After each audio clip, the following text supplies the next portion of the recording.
গলায় দড়ি দিয়ে আত্মঘাতী হলেন চন্দননগর কমিশনারেট এর এক মহিলা ট্রাফিক কর্মী দেবপ্রিয়া শেঠ ৩৪ রবিবার রাতে 11:30টা নাগাদ নিজের বাপের বাড়িতেই গলায় দড়ি দিয়ে আত্মঘাতী হন বলেই জানা গেছে। হুগলি চুঁচুড়া পৌরসভার ৩০ নম্বর ওয়ার্ডের গড়বাটি রাজরাজেশ্বরী তলায় দেবপ্রিয়া বাবা মায়ের সাথে ভাড়া বাড়িতেই থাকতেন বলেই জানা গেছে। বাড়ির লোকের কথা অনুযায়ী বেশ কিছুদিন ধরে পারিবারিক ঝামেলার মধ্যেই ছিলেন দেবপ্রিয়া। পারিবারিক অবসাদের মাঝেই এদিন রাতে শোবার ঘরে গলায় দড়ি দিয়ে আত্মঘাতী হন ওই মহিলা ট্রাফিক কর্মী। শুনে নেব তার বাড়ির লোক কি বলছেন।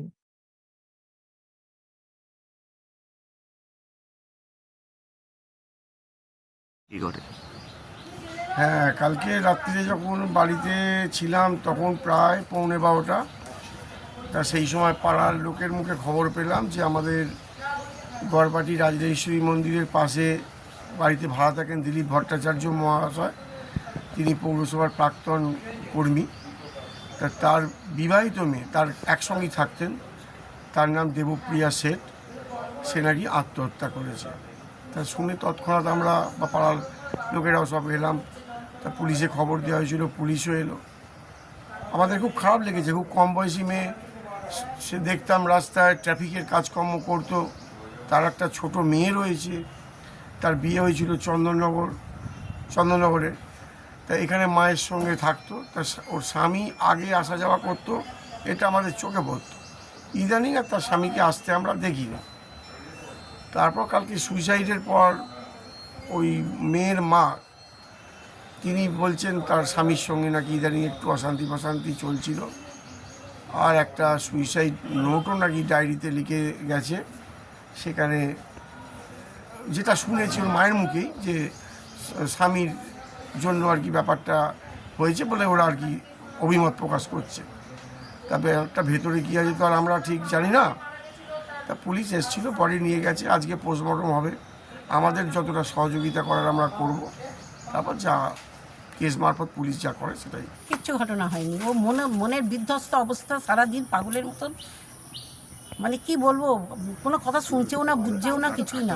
কাঁদছে থাকছে, একটু কথা বলছে, একটু চা খেলো, ব্যাস এরকম ধরনের কিচ্ছু। মানে কালকে একদম অন্য। আসতে হ্যাঁ, মানে কেন কেন হলো, ওটা কেন, এই কারণটা কার জন্য হয়েছে বলে মনে করছেন? একটু আসতে কার জন্য হয়েছে বলে মনে করছি, ওর যতই যাই হোক নিজের এটা করা উচিত হয়নি। বাচ্চা মেয়েটা আছে, বাচ্চা মেয়েটা ওর থেকে ওর বাবাকে একটু বেশি ভালোবাসে। ওটা ওর মনের একটা দারুণ কষ্ট যে আমি তোকে এত দেখি করি আর তুই বাবা চলে গেছে, সব বাবা করিস। বাচ্চা মেয়েটার জন্যে খুব কষ্ট হয়েছে। বাবা চলে গেল কেন? বাবা চলে গেল কেন? বাবা পোষালো না, আমাদের সঙ্গে থাকবে না। কতদিন আগে চলে গেছে? 7 মাস আগে বললাম। কিছু একটা ঝামেলার কথা বলছিলেন, কি হয়েছিল বিষয়টা? কখন কার সঙ্গে ঝামেলা? জামাই করে এসেছিল ওই বাড়িতে গিয়ে। কার বাড়িতে গিয়ে? ওই ছেলেটার বাড়িতে গিয়ে। কোন ছেলেটা? যেখানে ও কাজ করে সেখানে, যেখানে ও কাজ করে থাকে, ওই ছেলেটার সঙ্গেই একটু এদিক ওদিক ঘুরতো, বাদে দেবে, এ করতো, কাজ করতো, গল্প করতো, বসতো, এইরকম ছিল। তা ওর সঙ্গেই ওদের বাড়িতে গিয়েই আমার নাতনি গিয়েছিল পরশুদিন। আমার নাতনি এসব বলেছে। হ্যাঁ, ওকে সব জিজ্ঞেস করেছে করাতে, নাতনিকে সব বলেছে। নাতনি ওকে সব বলে দিয়েছে জামাইকে। ওর খুব খারাপ লেগেছে ব্যাপারটা, গিয়ে ওই বাড়িতে গিয়ে ঝামেলা করে এসেছে। ওই বাড়ির লোক, ভদ্রলোক ওখান থেকে নিয়ে চলে এসেছে আমার বাড়িতে। কোনো সুসাইড কোনো সুসাইড নোট উদ্ধার হয়েছে? আস্তে নোট উদ্ধার হয়েছে। হ্যাঁ, কি লিখে গেছে ওখানে?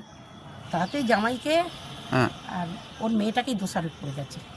আর কিছু লিখেছে না, দোষারোপ করেছে আমার এই মৃত্যুর জন্য। এই আর অভিষেক বলে যে ছেলেটার সঙ্গে ঘুরতো, ওর কোনো দায় নয়, এটা লিখে গেছে। হ্যাঁ।